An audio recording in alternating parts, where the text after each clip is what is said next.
ગોંડલ શહેરમાં સ્ટેશન પ્લોટમાં આવેલા હેમવાડી ખાતે કોંગ્રેસ દ્વારા એક બેઠકનું આયોજન કરાયું હતું. કોંગ્રેસ સમિતિ દ્વારા રેલી યોજી સરકાર વિરુદ્ધ સૂત્રોચ્ચાર કરાયા હતા. આવેદનપત્રમાં કોંગ્રેસ દ્વારા ગોંડલમાં વધતી જતી ગુનાખોરીને લઈને આઈપીએસ અધિકારીની નિમણૂક કરવા માંગ કરાઈ હતી. ગુજરાત પ્રદેશ કોંગ્રેસ પાર્ટીની સૂચનાને લઈને તમામ જિલ્લામાં તાલુકા વાઇઝ લોકસભાની ચૂંટણીને અનુલક્ષીને એક બેઠક કરવાનું આયોજન કરવામાં આવી રહ્યું હતું. ત્યારે રાજકોટ જિલ્લાના ગોંડલ શહેર ખાતે શહેર અને તાલુકાના કોંગ્રેસના કાર્યકર્તાઓની મીટિંગ યોજાઈ હતી, જેમાં રાજકોટ જિલ્લા કોંગ્રેસના પ્રમુખ લલિતભાઈ વસોયા, ગાયત્રી બાવાખેલા, ભીખુભાઈ વાડોદરિયા, પ્રદેશ પ્રમુખના પ્રતિનિધિ તરીકે ઇન્દ્રનીલભાઈ રાજ્યગુરુ ઉપસ્થિત રહ્યા હતા. કોંગ્રેસ સમિતિ દ્વારા રેલી યોજી સરકાર વિરુદ્ધ સૂત્રોચ્ચાર કરાયા હતા. આવેદનપત્રમાં કોંગ્રેસ દ્વારા ગોંડલમાં વધતી જતી ગુનાખોરીને લઈને આઈપીએસ અધિકારીની નિમણૂક કરવાની માંગ કરી છે. આવેદનપત્રમાં ગેરકાયદેસરના એલડીઓ, વહેંચાણ, સફાઈ સહિતના અનેક પ્રશ્નોએ પગલાં ભરવાની પણ કોંગ્રેસની માંગ કરાઈ હતી.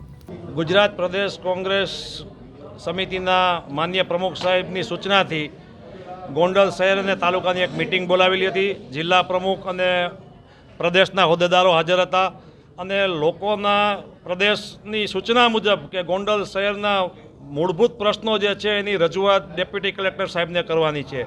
એ પૈકી 2 રજૂઆત અમારે કરવાની હતી કે ગોંડલમાં સફાઈનો ભયંકર ખરાબ પરિસ્થિતિ થઈ છે અને એ સફાઈના પરિસ્થિતિમાં લોકોને મુક્તિ આપવા માટે અમે રજૂઆત કરી છે. બીજી રજૂઆત કે ગોંડલ શહેરમાં ગુંડાગીરી ચરમસીમાએ પહોંચી છે. આ સંજોગોમાં અમે લોક દરબારમાં એસપી સાહેબને રજૂઆત કરેલી હતી કે ગુંડાગીરી અને એલડીઓનું જે વિતરણ થાય છે એ એલડીઓનું વિતરણ તાત્કાલિક દરજ્જે બંધ કરાવો. ત્યારે એસપી સાહેબે અમને એવો જવાબ આપેલો છે કે પોલીસના દાયરામાં આ વાત આવતી નથી. તમારે એલડીઓ બંધ કરાવવું હોય એની રજૂઆત કરાવવી હોય તો તમારે ડેપ્યુટી કલેક્ટર અને મામલતદાર સાહેબને આ સૂચના આપવી જોશે અને એમને પણ રજૂઆત કરવી જોશે. માટે અમે આજે અમારા પ્રદેશના આગેવાનો મામલતદાર સાહેબને અને ડેપ્યુટી કલેક્ટર સાહેબને આ રજૂઆત કરવા આવ્યા છીએ. પરંતુ ડેપ્યુટી કલેક્ટર સાહેબ પોતે પણ હાજર નથી અને આવ્યા પણ નથી. પરંતુ અમારા પ્રદેશના આગેવાનોએ આ બાબતની ગંભીર નોંધ લઈ અને માનનીય અમારા પ્રદેશ પ્રમુખ શ્રી શક્તિસિંહ ગોહિલ સાહેબને આ બાબતની માહિતગાર કરશે અને ગોંડલની તમામ બાબતોથી માહિતગાર કરી અને એના જે યોગ્ય પગલાં લેવાશે તે પાર્ટી લેવલે લેવાશે એવી કોંગ્રેસ પાર્ટીએ ગોંડલની પ્રજાને ખાતરી આપી છે. ગોંડલ શહેર તાલુકા કારોબારી અને સંકલનની મિટિંગનું આયોજન કરવામાં આવ્યું હતું. એ મિટિંગમાં કોંગ્રેસ પાર્ટીના સંગઠન અંગે, આગામી લોકસભાની ચૂંટણીઓ અંગે પણ ચર્ચા થઈ છે અને સાથે સાથે ગોંડલની પ્રજાના જે સ્થાનિક પ્રશ્નો છે એ સફાઈનો પ્રશ્ન હોય, બિનકાયદેસર ગોંડલની અંદર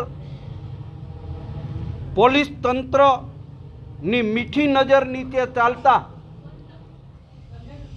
દારૂ, જુગાર, એલડીઓના જે ધંધાઓ છે ધંધાઓ તાત્કાલિક બંધ કરાવવા જોઈએ એની માંગણી સાથે અને આ વિસ્તારના ખેડૂતોએ એના ઊભા પાક માટે સિંચાઈ માટે 7 ફોર્મો ભર્યા છે, પરંતુ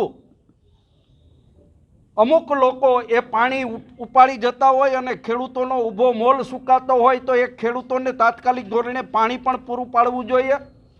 આ વિવિધ માગણીઓને લઈને ગોંડલ તાલુકા શહેરના સૌ આગેવાનોને સાથે રાખીને અમે ડેપ્યુટી કલેક્ટરને આવેદનપત્ર આપ્યું છે.